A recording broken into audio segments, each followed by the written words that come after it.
Now, who would have thought you can actually become the country's pre-press graphics apprentice champ? Fantastic, huh? But what is it? You can also win a medal for fitting, and now I'm truly confused.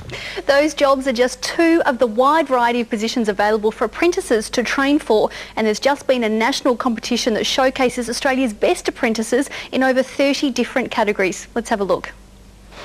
You got skills.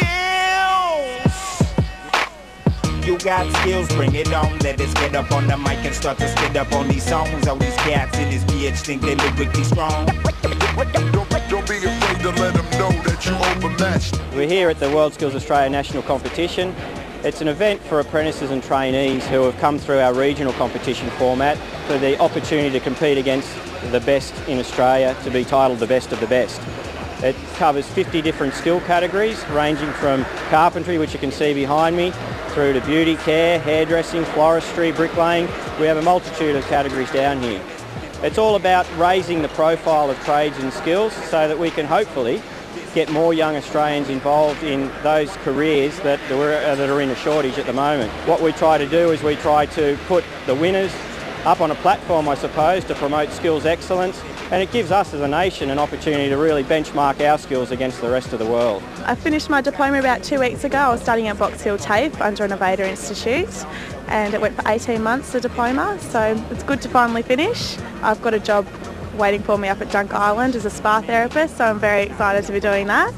The competition's going really well so far. I've been working in the industry for about 3.5 years now, and this is the first competition that I'm in, first national competition. I'm really excited. My favourite part would have to be nails, because I've been doing it for a long while and I'm most practised in it. She's gaining the skills, or the skills they're doing is typical what they do in the workplace. If they go out into a job, the machine's not working, they have to be able to diagnose it, inspect it, make assessments, and then suitably select the correct parts to rebuild it again. Rather than just changing parts, they're more technician, they've got to know what it's all about and repair it. Having competed here, she's going to prove herself and be very competitive for jobs. She can go into India, she could either stay in the trade, or if she finds the trade's too heavy, she may want to go off into more of the sales or the sales advisor, service advisor type positions if she wants to. We got given a photo this morning, everybody got given the same photo, and we needed to recreate the look, mirror image. So it was quite a classic design with a modern twist to it. We had 2.5 hours to do it. It was a perm and a haircut. And two of the apprentices from that competition join us now. Good morning, Melissa Guiney and David Jackson. Good morning to you both. That looked all very exciting. How was that? Yeah, it was absolutely excellent. It was a lot bigger than both of us thought it would be when we got up there. There's about 500 competitors, so it was absolutely massive. Yeah, coming into the competition, I'd never really prepared for it, never really heard of it before someone approached me to go into it. But when I got there, it was just, all over the place. And what did it... You won the gold medal in... Printing and graphic arts, Printing and graphic arts? Yep. So, what did you have to do? It was sitting at a computer for 3 days, basically. It included everything from recreating a logo to doing posters, a logo for a pizza menu, and also a pizza menu as well.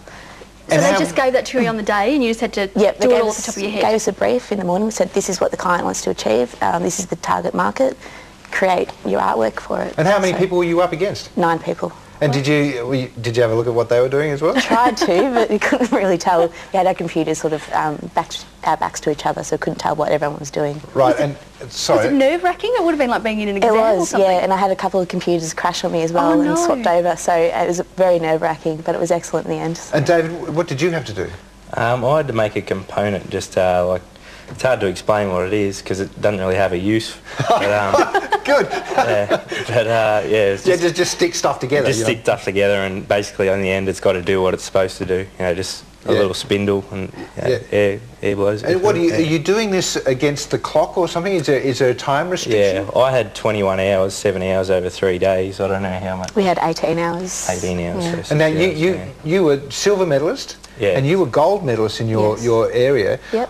What does it mean to you now? I mean, to be recognised as right up there as, the best apprentices in the country, what happens now? Well, you sort of hear people, telling you how good they are, especially at the competition, they're all trying to psych you out. They're telling you they've took themselves up. They were this good, that good. But, you know, winning the medal sort of puts them in their place and puts you in their place. Yeah. In your own place, yeah. Do you think, does it enhance your employment opportunities, do you think? No, definitely. Yeah, well, to have a to say you're the second best in Australia, and even for you first, is, you know, who wouldn't want that? Like, exactly. Who wouldn't them? Why did you both decide to get an apprenticeship in the first place? Melissa, we'll start with you. It's basically a great way to get training, get your foot into the industry quicker. You're getting paid to learn, whereas if you go to university or TAFE, you're paying to learn, I guess, and you've got 3 years on top of Year 12, which I finished Year 11 and we went straight into the industry after that. So, did you, whilst you were at school, were you doing subjects that led naturally into the industry that you're in now? Yeah, definitely. At Year 11 I was doing graphics, media. Prior to that I'd done art as well, and I also did a vet multimedia course in Year 11. And David, you did Year 12, didn't you? Yeah, I finished up until Year 12, yeah. And then you went from Year 12 into an apprenticeship? Into an apprenticeship, yeah. I basically knew I was going to go into an apprenticeship. You know, it was just one of those things that I wanted to do, and yeah, finished my VCE, done all that, and yeah, after that I decided to get an apprenticeship. Yeah. Do you feel like with apprenticeships, because everything is so hands-on, that's how you do all your learning? Because I was actually saying to David in the break, when I went to uni, I felt like I didn't learn anything. No offence to any of my professors, but I learned on the job. Well, you have offended them now. Okay, I have offended them now. Let's hope they're not watching.